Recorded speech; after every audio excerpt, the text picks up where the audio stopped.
Alright, so we have a few other things to discuss from Schwab's chapters 5, 6, 7, 8. And one of the things that I wanted us to unpack together is this idea of how we form our identities, right?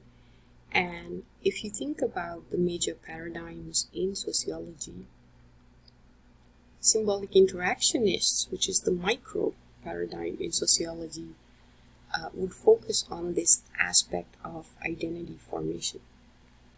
George Herbert Mead is one of the leading scholars in this field of symbolic interactionism, and he puts forth this idea is that the self is created through social interaction. The process starts in our childhood as we develop a sense of ourself, at the same time that we are developing language. So often you'll notice how little children will refer to themselves in third person, right? Tommy wants an ice pop. Now, when children are able to take the perspective of the generalized other rather than specific individuals, they have passed through what in early childhood we call the final stage of development, right? So this notion of the significant other versus the generalized other is very important. And I have an example to explain this to you. It's kind of a gross example, but it gets across the point. So when you're very little and you have this urge to pick your nose, you probably stop because you don't want to piss off your significant other, which might be a mom, dad, who's there to slap your hand off or say, no, don't do that. So you're not engaging in that behavior for the fear of annoying or disappointing your significant other. Now, when you get to Regis's age, right, and you feel the urge, you don't necessarily do it in public because by then you've internalized the norm, which is you don't pick your nose in public, right? Regis will not need his mom or dad there to say, hey, don't do it, right?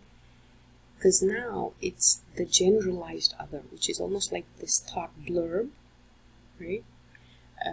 Which is, I don't do this because I've internalized the social norms that this is not okay, right? So that's the generalized other.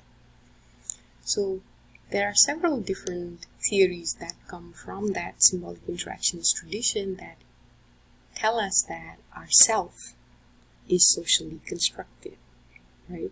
This is often disconcerting for Americans, especially because we live in a highly individualistic society where from the time we are born, we're like told we are unique, God's gift to earth, exceptional, etc., etc.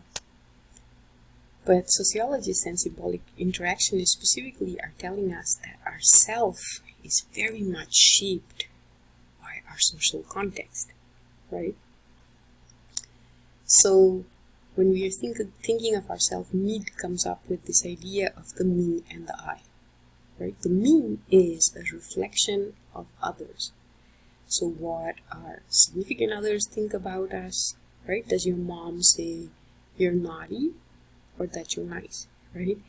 How does our family see us? Do they see us as the jokester in the family?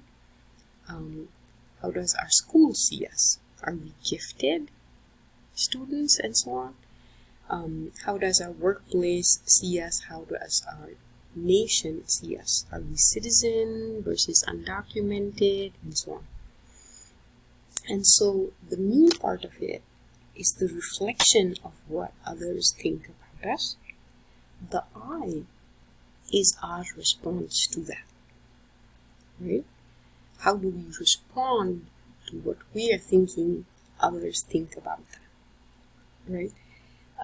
So I love this quote from Cooley, who's another symbolic interactionist who talks about the looking glass self.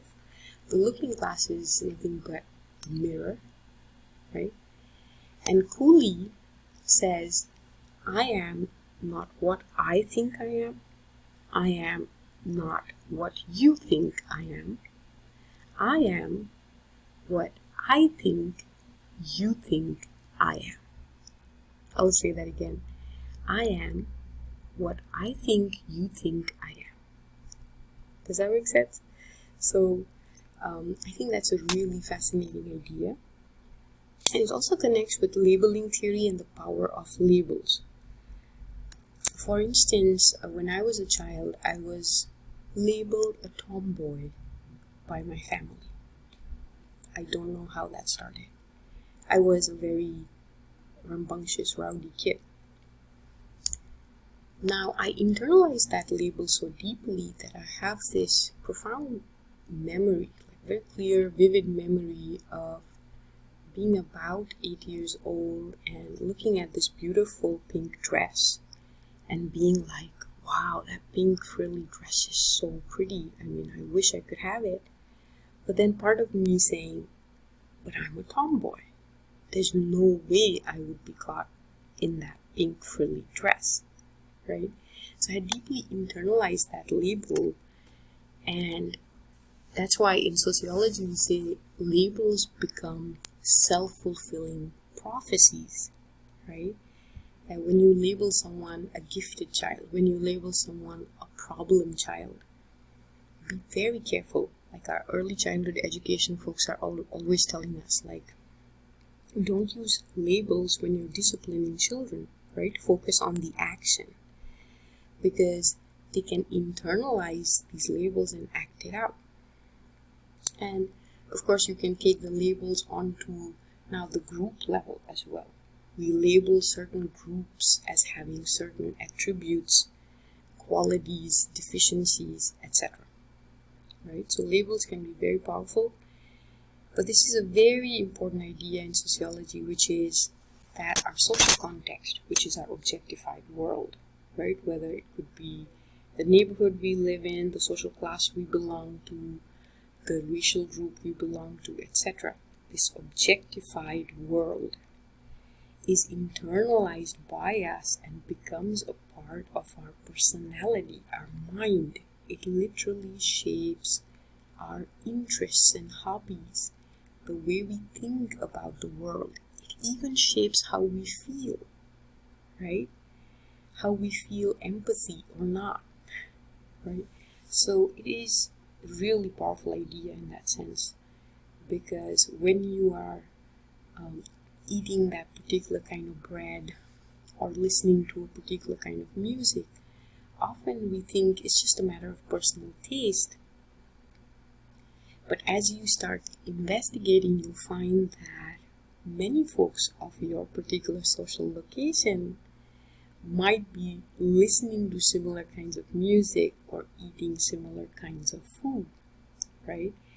So even these attributes that we think of as very personal are shaped often by our social context. But at the same time, even though we are products of our social context, we have agency also in influencing our immediate context, right? And I always like to remind students of that, because otherwise we're left feeling really helpless, right? It's very deterministic if you say everything is determined by context.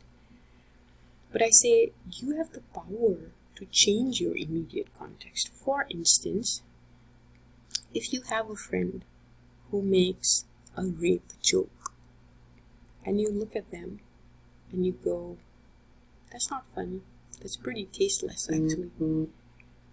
You have already affected your immediate context. So instead of laughing along, you've decided that you're going to take a stand, right? And sometimes it's hardest to take a stand against your best friend or your dad, etc. Right? So never forget that people are both products as well as producers of their social context. So I will just leave you with a couple of concluding thoughts. One is, of course, that, as Peter Berger points out, any given reality is a collection of beliefs and expectations bound by time, space, and location. In sociology, we're just more upfront in acknowledging that as we do our research, right? We point out that this is a slice of reality I'm presenting using scientific methods, right? Here's how I've collected my data. Here how I came to my conclusions and so on. But this will be true for any scientific discipline, right? That our knowledge is never universal and our knowledge is never permanent, right? So even in the discipline of physics, for instance, they only recently discovered the Higgs boson particle, right? What folks call the God particle. So even in the so-called hard sciences, knowledge is constantly changing. Similarly, when you think about context, it's that reality that's held in a particular historical and social moment, right? That's what we mean by sociological imagination. And we'll talk more about sociological imagination, but it's very important for a sociological perspective to understand the importance of context. And then Schwalbe's chapter that looks at contingency and cause is pointing out to you that in sociological analysis, we're not making a simple causal link between two variables, right? And we'll talk about variables more when we look at methodology. But we're not saying things like, oh, if you play violent video games, you're going to go rape someone, right? However, we are looking at a conjunction of all these enabling conditions which make certain things more likely, right? So we are predicting things, we're observing patterns, right? And we're seeing what are the conditions that sustain those patterns, right? And once we've identified those conditions, several different causes that cause together that pattern, we can then say, here's how things can be changed, right? And so that's the most empowering aspect of sociology is we look at familiar things, taken for granted things, and we say, I want to really unpack all the different conditions that are making these patterns possible. And that way I can identify which are the parts that can be changed if we are going to strive for equity, justice, and those kinds of things. And that is powerful because then you know that things can be changed. You don't need to take things for granted, right? And so contingency in that sense is very different from a simple causal link, right? So I will leave it at that, and we will continue on to our last few chapters in Schwalbe.